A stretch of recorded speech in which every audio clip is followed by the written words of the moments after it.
उद्धव ठाकरे कुटुंबियांसोबत परदेश दौऱ्यावर आहेत। 4 मे रोजी उद्धव ठाकरे मुंबईमध्ये येणार आहेत। राज ठाकरे सुद्धा सध्या कुटुंबियांसोबत परदेशात गेलेत। राज ठाकरे 29 तारखेला मुंबईमध्ये येणार आहेत। दोन्ही भाऊ मुंबईमध्ये परतल्यानंतर एकत्र येण्याच्या चर्चांना आता गती मिळणार आहे। एकीकडे राज ठाकरे उद्धव ठाकरे हे युती करतील, एकत्र येतील अशा पद्धतीच्या चर्चा सध्या राज्याच्या राजकारणाच्या वर्तुळात सुरू असताना आता दोन्ही भाऊ कुटुंबियांसह परदेश दौऱ्यावर आहेत आणि तिथून ते परत आल्यानंतर ही युती होईल, ते दोघे एकत्र येतील अशा चर्चा आता वाढल्यात। आणखी तपशील घेऊया प्रतिनिधी पद्मेश पवार यांच्याकडून। पद्मेश, आता दोन्ही म्हणजे राज ठाकरे सुद्धा आणि उद्धव ठाकरे सुद्धा असे दोन्ही ठाकरे सध्या परदेश दौऱ्यावर आहेत।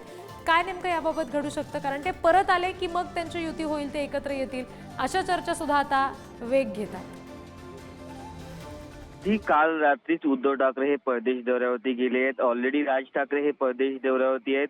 आपण जर पाहिलं तर अनेक दिवसांपासून जी युतीची चर्चा सुरू होती ती कुठेतरी आता थोडे दिवस थांबणार आहे। कारण जेव्हा दोन्ही ठाकरे बंधू जेव्हा भारतात येतील तेव्हा कुठे या युतीच्या चर्चेला गती मिळण्याचं आपल्याला कळतंय। आपण जर बघितलं तर कालच मनसेकडून अशी बातमी आली होती की राज ठाकरे आल्यावरती आपण युतीची काय जी चर्चा आहे ती पुढे घेऊ।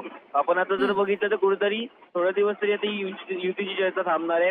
कारण जेव्हा उद्धव ठाकरे जेव्हा इथे मुंबईमध्ये येतील, त्याचबरोबर राज ठाकरे जेव्हा मुंबईमध्ये येतील तेव्हा ही चर्चा कुठेतरी पुढे जाण्याचे आपल्याला पाहायला मिळते। आपण जर बघितलं अनेक जे कार्यकर्ते असतील, शिवसेनेचे कार्यकर्ते असतील, मनसेचे कार्यकर्ते असतील, त्यांच्या मनातील भावना अशा आहेत की दोन्ही ठाकरे बंधू एकत्र आले पाहिजे। त्याचबरोबर मराठीचा मुद्दा जो मूळ मुद्दा आहे, मराठीवरती कुठेतरी गळचेपी होतीये, हे थांबवण्यासाठी ठाकरे बंधूच काहीतरी उपाय करू शकतात असे अनेकांच्या भावना आहेत। ते ठाकरे बंधू मुंबईत आल्यावरतीच आपल्याला तेव्हा कळेल। जी, धन्यवाद पद्मेश दिलेल्या माहितीसाठी।